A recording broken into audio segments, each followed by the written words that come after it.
milé matičiarky, milí matičiari, na dnešnej besede, ktorá bude ku publikácii Slovenská republika 1939-45.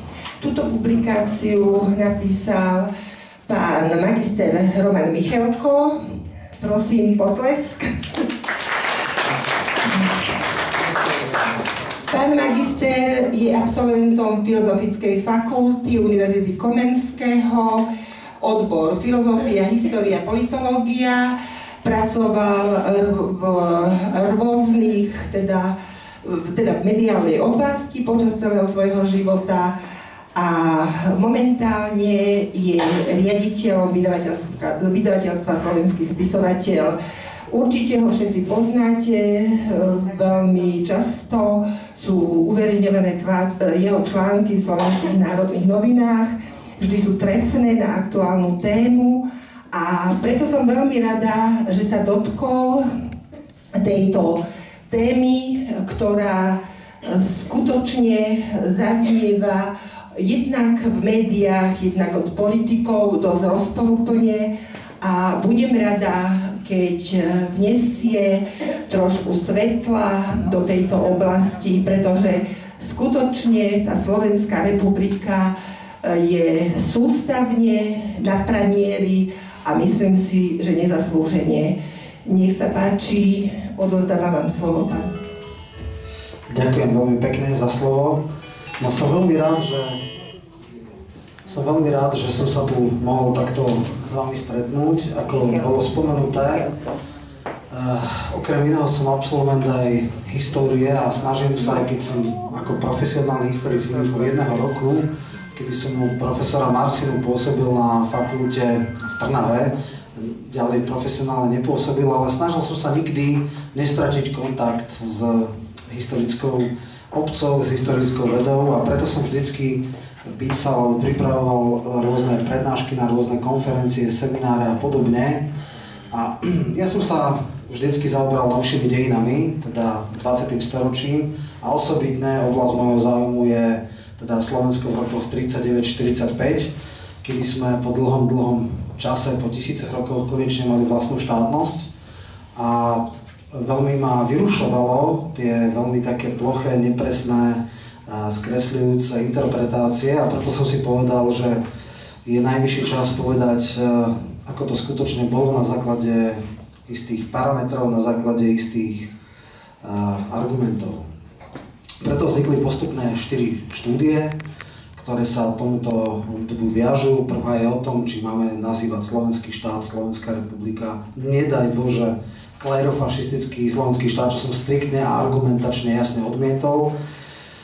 Povedal som, ako ideologicky sa vlastne nejakým spôsobom pretavovala ideológia aj do názvu tohto štátu a je to taká menšia vec, ale samozrejme je to obhajoba toho, že bol to do prijatia ústavy Slovenský štát, potom to bola prvá Slovenská republika, lebo ústavný systém bol definovaný ako republika, mal tam nejaké ďalšie parametre a tomu sa ďalej venujem v ďalšej štúdii Ústava prvej Slovenskej republiky a ústavný systém, ktorý zadefinuje, čo to bol za štát, či to bola totalita alebo nie. Ja hovorím, že to v žiadnom prípade totalita nebola, nebol to ani demokratický štát, ale bolo to nejaké stavovské zriadenie, ktoré vychádzalo z pápežských sociálnych encyklík, pre všetkým Quadragesimus Annus. No a potom, ako vlastne sme smerovali k slovenskému štátu, od minimálne od toho októbra 1938, kedy sa vyhlásila autonómia, až do roku 14. marca 1939, čo bolo veľmi turbulentné obdobie druhej republiky. No a nakoniec to rámcujem takou zásadnejšou, väčšou štúdiou Úrad propagandy za autonómia slovenského štátu, kde hovorím všetky okolnosti, ako vznikol, ako pôsobil, ako propaganda tu fungovala, aký charakter mal, akí ľudia tam pôsobili a nevdojak na tomto úrade chcem a dôkazujem, že to nebola až taká totalita, že Janko Smrek, ktorý vydával Elan, ktorý bol opozičný, bol zároveň referentom na úrade propagandy a že s výnimkou samozrejme nejakých excesov Karola Murgáša, to bol orgán, ktorý nemal ani žiadne kompetencie typu cenzúry a podobne. Ale to nie sú podstatné veci. Podstatné je, že v týchto 4 štúdiách je akýsi pohľad, ktorý má vyvážiť tie megatóny lží a takých tých politických interpretácií tohto turbulentného obdobia a povedať na základe argumentov sine ira et studio, to znamená bez predpojatosti, ako to skutočne bolo, ako to vnímam ja. A samozrejme všetky svoje tvrdenia tam nejakým spôsobom dokladám prameňmi, argumentmi a podobne. Ešte na začiatok sa tak odpichnem. Asi pred 3-4 rokmi, aj v súvislosti s tzv. Zásluhovými zákonmi, som napísal takú esej Demytizácia Masaryka. Viete, že v Čechách majú zásluhový zákon o Masarykovi o tom, že sa zaslúžil o zákon, teda o štát. A my sme pred 3, 4, 5 rokmi prijali tiež tzv. Lex Hlinka, čo je zákon, ktorý hovorí o zásluhách Andreja Hlinku. Keď sa prijímal tento zákon, tak vznikla neskutočná hystéria. Iste si to pamätáte, pred parlamentom všetkí pajáci tam vyskakovali s plagátmi ako Hitler, Hlinka, jedna linka a neviem aké veci vytrhnuté z kontextu a vyťahovali tam všelijaké hlúposti. A vtedy ma to tak vytočilo, že na jednej strane časť hyperkritických a maximálne politicky deformujúcich historikov nemá najmenší problém s vyzdvihovaním a glorifikáciou Masaryka, ale v prípade Hlinku je absolútne hyperkritický, hľadajú skutočne smietku na ňom, aby ho pošpinili jeho odkaz. Pritom Andrej Hlinka bol absolútne nespochybniteľný a autorita v zmysle, že zomrel pred druhou republikou. V podstate s výnimkou 2 rokov za prvej republiky bol vždycky v opozícii, nikdy nemohol nejak zásadnejšie ovplyvňovať, čiže ani nemohol nejak niekomu ublížiť, lebo bol takmer celé obdobie v opozičný politik. No a napriek tomu jednoducho hystéria, nekvalifikované, hlúpe reči a tak ďalej, tak som si povedal, že je treba povedať k tomu zo pár slov. Tie slova boli také, že som si dal otázku. Čo má byť úlohou historikov? Má byť úlohou historikov tak, ako si to niektorí marxistickí historici myslia, teraz myslím tí takí pokrivení marxistickí typu Dušana Kováča alebo Ivana Kamenca, že oni nám povedia, čo si máme o tom období myslieť, oni nám to unálepkujú, oni nám to rozsortírujú a my to teraz máme iba papagájovať, lebo pán nejaký pomazaný historik povedal, že to bol klerofašistický štát, to bola totalita, to bolo ono a teraz my máme toto prijať, lebo ty hlúpy študent, ty hlúpy učiteľ dejepisu, nemáš právo si robiť sám na to názor. A ja s tým striktne polemizujem, tak toto nemá byť. Úlohou historikov má byť dať čo najviac informácií o danej dobe, o danom politikovi, o tom, za akých okolností sa musel rozhodovať, aké alternatívy mal a čo mohol v danom stave robiť. Či tie jeho rozhodnutia boli najlepšie možné, či pochybil alebo nepochybil, čiže úlohou historikov nie je hovoriť, čo si o tom máte myslieť. Úlohou historika je dať komplexnú informáciu o dobe, v kontexte doby, o tom, ako tí aktéri rozhodovali, za akých okolností rozhodovali a všetky tie veci. A vy študent vysokej školy, ty učiteľ na gymnáziu, ty učiteľ na strednej škole, si sám urobíš názor a sám budeš slobodne a podľa svojho najlepšieho vedomia a svedomia interpretovať a učiť tie dejiny. Čiže toto bola moja taká polemika, ktorá samozrejme vyvolala obrovskú diskusiu, čiastočne pozitívnu, čiastočne negatívnu, dokonca som bol v českých médiách potom tlačený. A ja napríklad tam som povedal vec, o ktorej sa asi veľmi nevie. Napríklad mnohí nám dávajú Masarykové Československo ako vzor demokracie. Ale už sa nepovie, že v tom čase zúrila brutálna cenzúra. Ja sám mám napríklad prvé vydanie Sidorovho životopisov biografie Andreja Hlinku. Na prednej strane tejto knihy je napísané: po zhabaní nové cenzurované vydanie. A keď si to tam nalistujete, tak tam je kvanta strán vybielených. Teraz, keď vyšlo po XX rokoch, teda vnuk Sidor, tá monografia o Hlinkovi, tak sú tam aj tie cenzúrne zlomky, ktoré boli vybielené a človek žasne, aké prkotiny nepustila cenzúra. Nehovoriac o tom, že dobrým zvykom za prvej najdemokratickejšej Československej republiky bolo, že sa zastávali noviny, že sa bielili noviny, že bola cenzúra, že po Pribinových oslavách bol na pol roka celá ľudacká tlač zatvorená.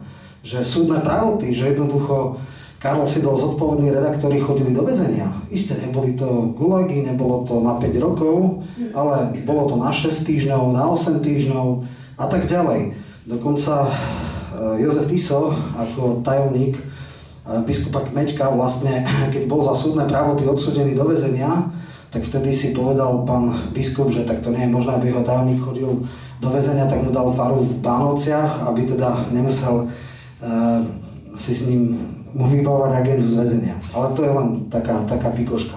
Ale čo je ďalšia vec, o ktorej sa nevie, že napríklad boli imperatívne mandáty, že ako kvanta, alebo relatívne nepodstatná časť poslancov bola v priebehu volebného obdobia zbavená mandátu. A čo je najhoršie, čo sa skoro vôbec nevedelo, tak je, tuším, Kvaček a ešte jeden autor v 93. roku na základe prameňov prišli, že v tom 27. roku tie socialistické alebo sociálno-demokratické strany odišli z vlády a nastalo to, čo sa potom v komunistickej historiografii volá ako vláda Panskej koalície, kde neboli socialistické alebo sociálno-demokratické strany. A vtedy Beneš s Masarykom pripravovali oktroj. Inak povedané, pripravovali prevrat, puč, oktrojovanú ústavu, ktorá by nebola prijatá v národnom zhromaždení, ale v podstate chceli robiť taký palácový prevrat, chceli oktrojovať, to znamená vydať ústavu, ktorým sa mali národy, a vtedy si v podstate sondovali, že ako by zareagovala na to generálny štáb armády. Potom vznikla tá známa Gajdová aféra, vznikla o tom veľmi zaujímavá monografia Gajda víťaz, ktorý prohral, ktorý v podstate povedal, že nie je ochotný, aby armáda bola zaťahovaná do takýchto špinavostí politických, a preto bol zinscenovaný proces s ním, bol vyhodený z armády, zbavený všetkých požitkov, a keďže to bol síce možno talentovaný, ale naivný generál, tak sa stal potom aj politikom, vodca národného obce fašistickej, a potom sa až do 39. roku tak všelijak pohyboval. Ale samozrejme, tam išlo o to, že ten vrchol demokracie, ten tatík Masaryk, ktorého nám tu na pán Kováč a kto iný glorifikujú, tak boli pripravení, ochotní urobiť štátny palácový prevrat len preto, aby ich politici boli vo vláde, aby jednoducho sa mali priamy vplyv, nehovoriac o treťom centri moci, ktorý bol Hrad, ktorý v podstate, mali svojich novinárov, ktorí korumpovali, platili, boli tam skrátka mnohé veci. Masaryk je veľmi kontroverzná osoba a je úplne iný politický pohľad ako pohľad historika. Čiže ja som v podstate týmto začal a chcem pokračovať, že tento prístup je pre mňa podstatný pri smerovaní alebo sledovaní histórie. Vedieť o tom čo najviac a nenechať si niekomu, aby mne urobil názor, aby mne povedal, čo si o tom mám myslieť. A tá prvá, teda, ako som vravel, cieľ mojej práce bolo teda Slovensko v 20. storočí a je asi veľmi zaujímavé, ako sme sa vlastne k tej prvej Slovenskej republiky dostali. A na to musím teda urobiť také krátke antré, taký úvod. Prvýkrát, nejdeme do hornohorského okolia, do 19.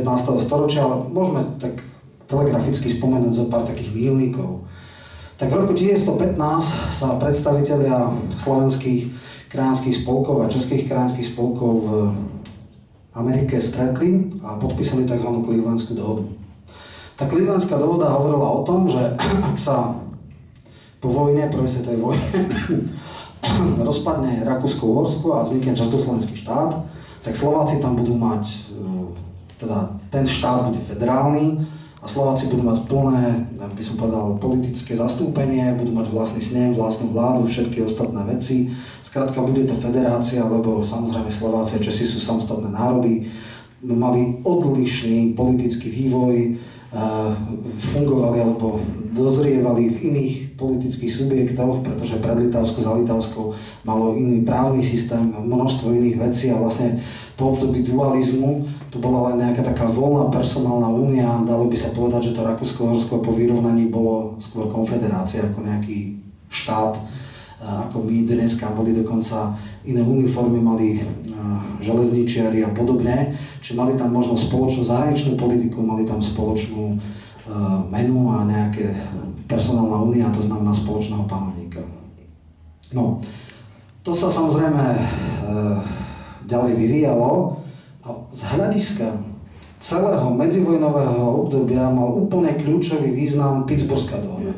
Tá bola prijatá alebo podpísaná v máji roku 1918 a najpodstatnejší a najzásadnejší rozdiel medzi Clevelandskou a Pittsburghskou dohodou bol v tom, že pod touto dohodou figuroval podpis Tomáša Garrigua Masaryka, toho veľkého demokrata a čistého človeka.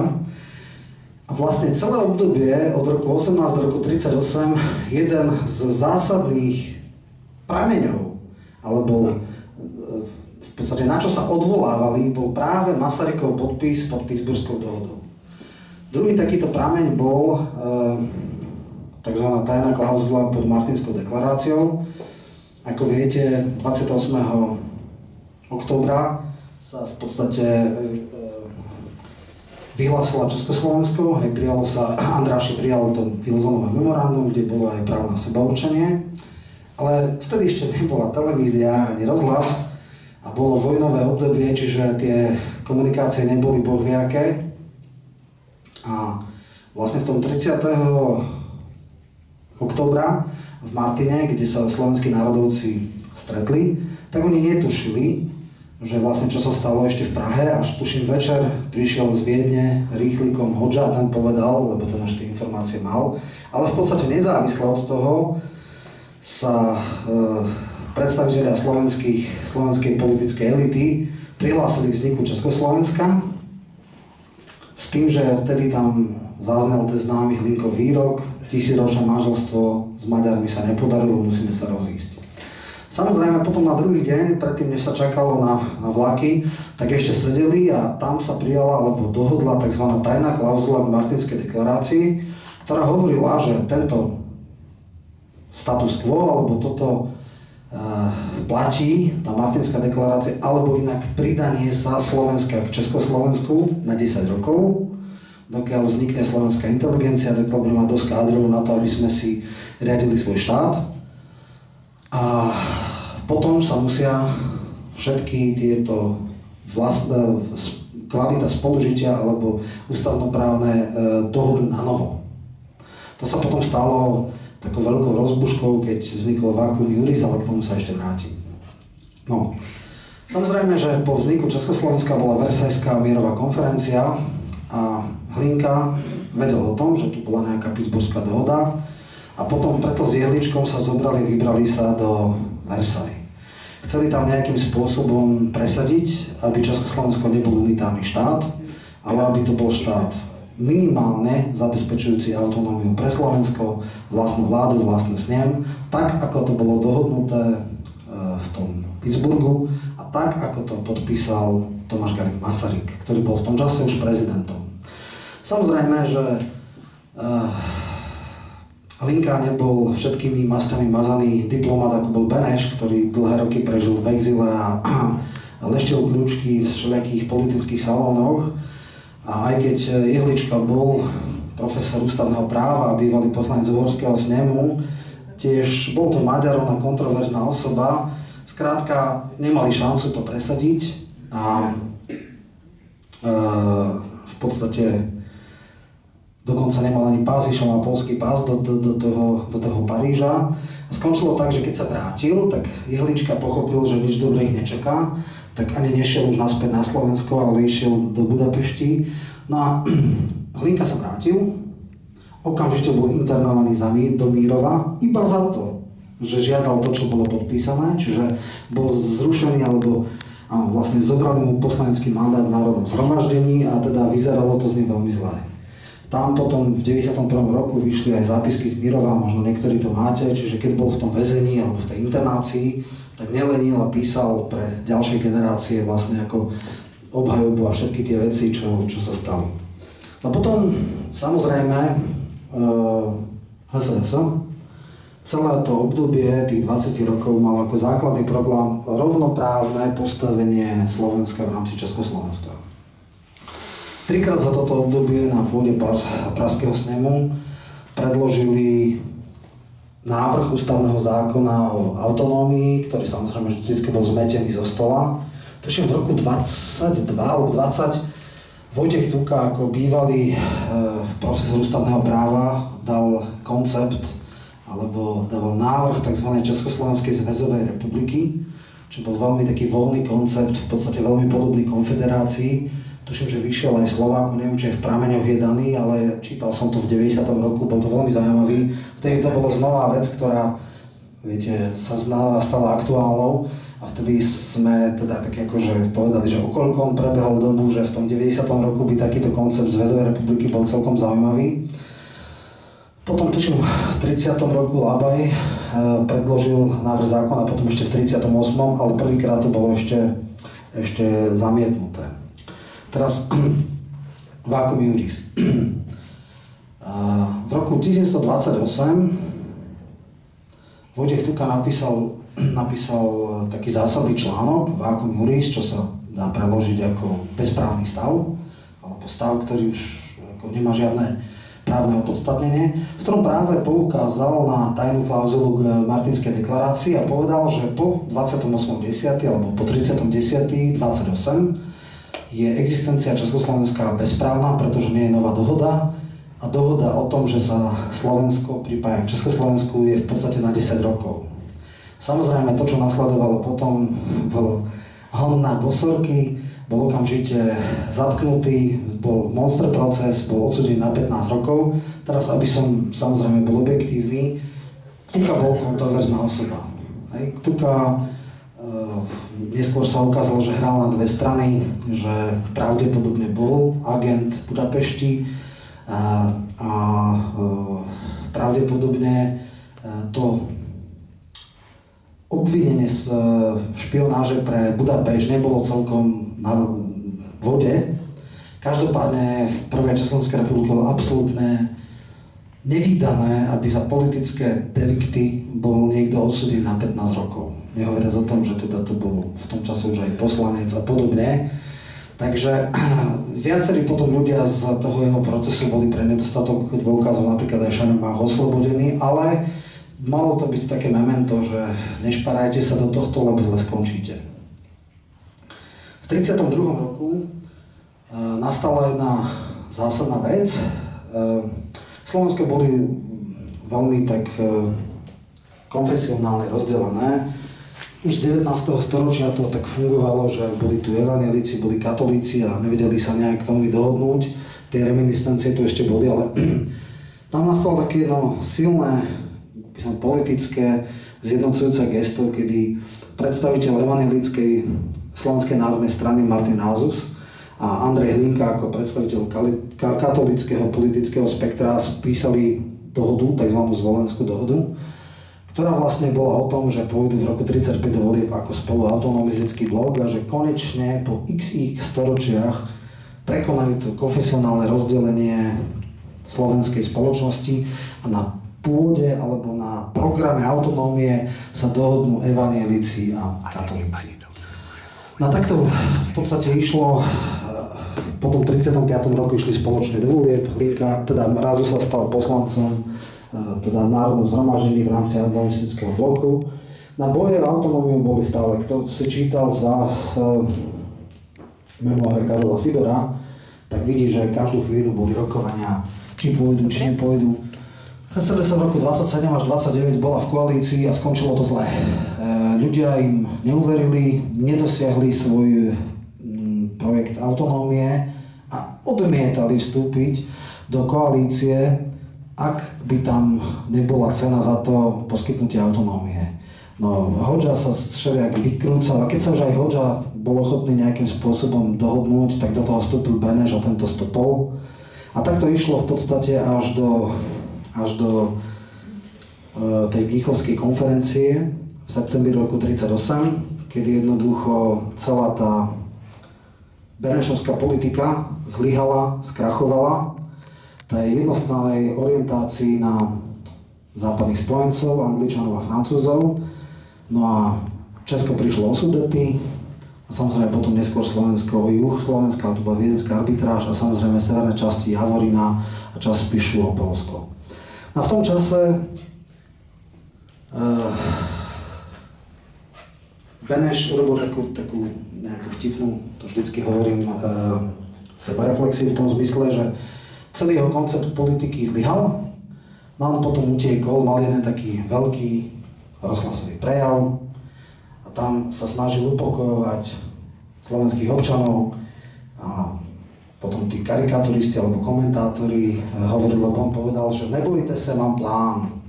A potom to komentovali, že ten jeho plán bol aeroplán, že sadol do aeroplánu a odišiel do Británie. Takže to bol celý jeho plán a nechal v podstate to Československo v takýchto rozvalinách.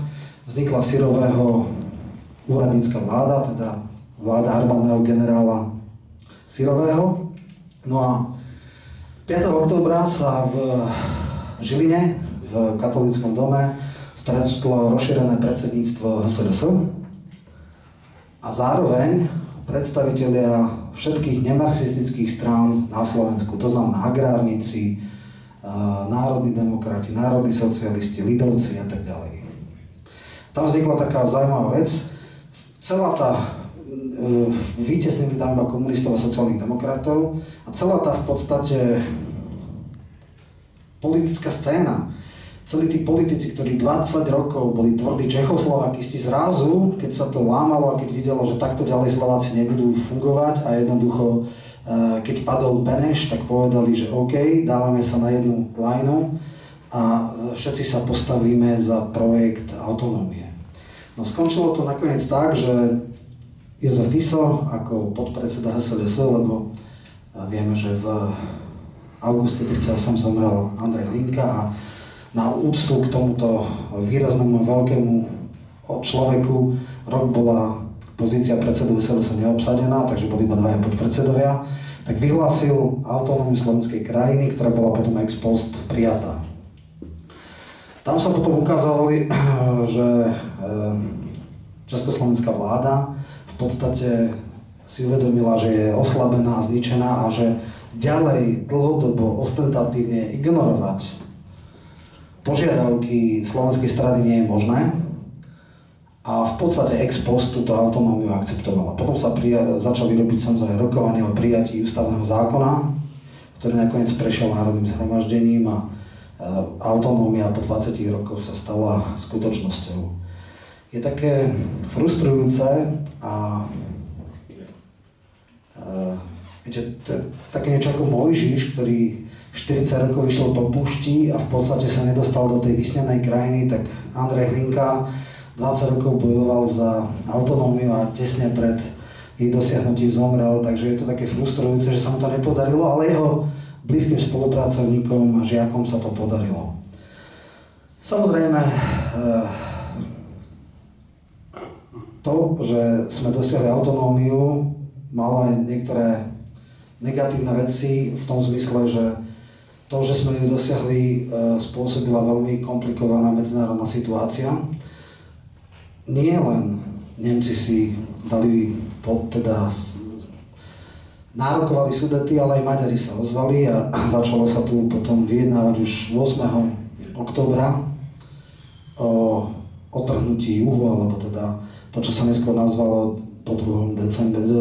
novembri 1938 ako viedenská arbitráž o otrhnutí južného Slovenska pre Maďarsko. Tam sa ukázala taká dosť cynický postoj. Samozrejme, že Jozef Tiso začal tieto rokovania, ale Jozef Tiso nebol žiadny kariérny diplomat, nemal celý aparát ministerstva vecí, nemal už sériu